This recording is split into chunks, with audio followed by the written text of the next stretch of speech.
दोस्तों, दैत्यों के विदा करने पर कृत्या ने दुर्योधन को फिर प्रायोपवेश के स्थान पर ही पहुंचा दिया और वह वहीं अंतर्धान हो गई।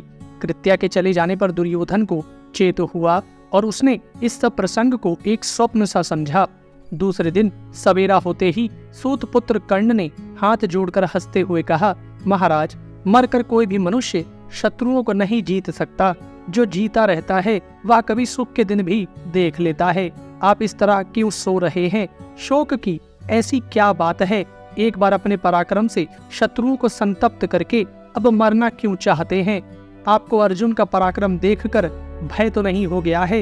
यदि ऐसा है तो आपके आगे सच्ची प्रतिज्ञा करके कहता हूँ कि मैं उसे संग्राम में मार डालूंगा।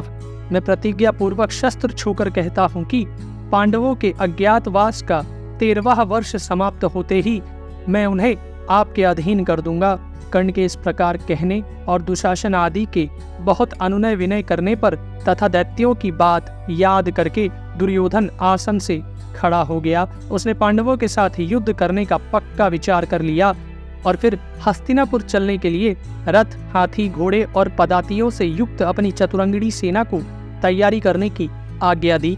वह विशाल वाहिनी सज धज कर गंगा जी के प्रवाह के समान चलने लगी। इस प्रकार कुछ ही समय में सब लोग हस्तिनापुर पहुंच गए। दुर्योधन के लौट आने पर पितामह भीष्म ने उससे कहा, वत्स, जब तुम द्वैत वन को जाने के लिए तैयार हुए थे उसी समय मैंने तुमसे कहा था कि मुझे तुम्हारा वहां जाना अच्छा नहीं मालूम होता, किंतु तुम वहां चले ही गए।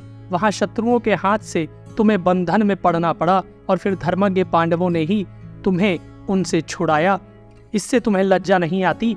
देखो, उस समय सारी सेना और तुम्हारे भी सामने ही यह सूतपुत्र गंधर्वों से डरकर भाग गया था।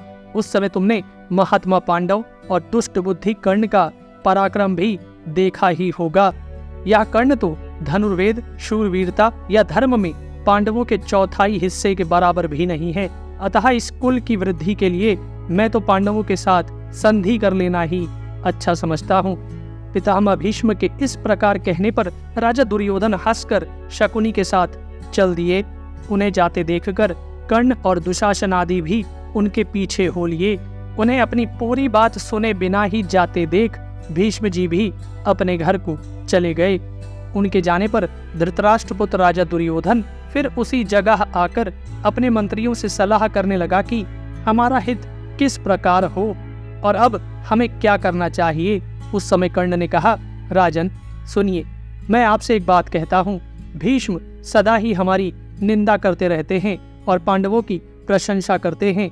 आपसे द्वेष करने के कारण उनका मेरे प्रति भी द्वेष हो गया है और आपके आगे वे मेरी तरह तरह से निंदा करते हैं। सो मैं भीष्म के उन शब्दों को सहन नहीं कर सकता। आप मुझे सेवक, सेना और सवारी देकर पृथ्वी को विजय करने की आज्ञा दीजिए। आपकी विजय अवश्य होगी। मैं शस्त्रों की शपथ करके सच्ची प्रतिज्ञा करता हूँ। हम अपने सभी व्यूअर्स से अनुरोध करते हैं कि कृपा कर इस पुण्य कार्य में हमारा सहयोग दें।